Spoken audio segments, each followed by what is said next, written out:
নমস্কার বন্ধুরা, our dreams kitchen চ্যানেলে তোমাদের অনেক অনেক অনেক স্বাগত। আশা করি সবাই ভীষণ ভালো আছো। আজকের রেসিপি শিম ভর্তা। এই রেসিপিটি এখনও যারা ট্রাই করেননি অবশ্যই ট্রাই করে নিন, কারণ ভীষণই সুন্দর একটা রেসিপি। চলুন রেসিপিটি দেখে নিয়ে যাক কী কী লাগছে এর জন্য।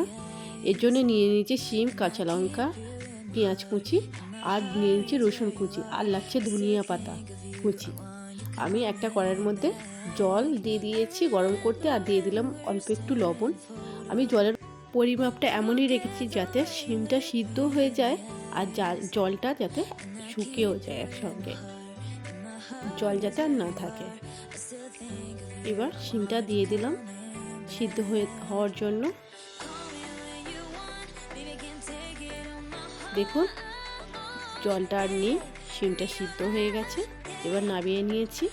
একটা কড়াইয়ের মধ্যে দিয়ে দিয়েছি সরষের তেল। রান্নাটা সরষের তেলে করলে বেশি ভালো হবে। একটা শুকনো লঙ্কা আগে ভেজে তুলে নেব। এবার দিয়ে দেবো পেঁয়াজ কুচি। আমি পেঁয়াজটা ভেজে নেব বেরেস্তার মতন, অতটা বেশি না ভাজলেও, তবে বেশ কিছুটা লালচে হবে এরকম ভেজে নেব পেঁয়াজটা। পেঁয়াজটা ততক্ষণ ভাজা হোক। এই পর্যায়ে চলুন সিদ্ধ করে রাখা শিমটা আমরা বেটে নেব। তার জন্য দিয়ে দিলাম কাঁচা লঙ্কা, ধনিয়া পাতা কুচি, আর সিদ্ধ করে রাখা নুন, আর বাটার জন্য দিয়ে দিলাম খুবই সামান্য একটু জল। দেখুন পেঁয়াজটা মোটামুটি লাল লাল ভাজা হয়ে গেছে।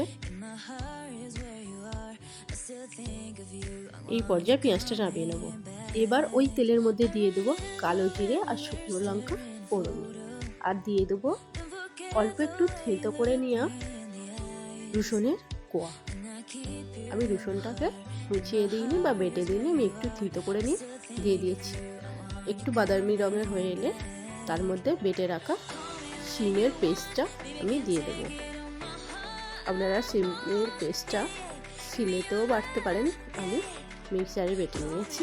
এবার শিমের পেস্টটা দিয়ে দেওয়ার পর খুব ভালো করে এটাকে মিক্স করে নিতে হবে। যতক্ষণ না ড্রাই হয়ে আসে ততক্ষণ এইভাবে নাড়াচাড়া করে নিতে হবে। আর দিয়ে দিলাম অল্প, খুবই অল্প একটু চিনির দানা, আর ভেজে রাখা পেঁয়াজের বেরেস্তাটা। আর যে লঙ্কাটা আগে ভিজে তুলে রেখেছিলাম সেটা ভেঙে একটু গুঁড়ো করে নিয়ে আমি এর মধ্যে মিক্স করে দিয়েছি। এবার এটাকে খুব ভালো করে মিশিয়ে নিতে হবে। এই পর্যায়ে একটা সুন্দর স্মেল আসতে শুরু করে দিয়েছে, আর এই রান্নাটা ভীষণই টেস্টি হয়। এই রান্নাটা থাকলে আর কোনো রেসিপিরই প্রয়োজন হয় না। দেখুন আমাদের শিম ভর্তা রেডি হয়ে গেছে, আর কতটা সহজ এই রেসিপিটি বানানো।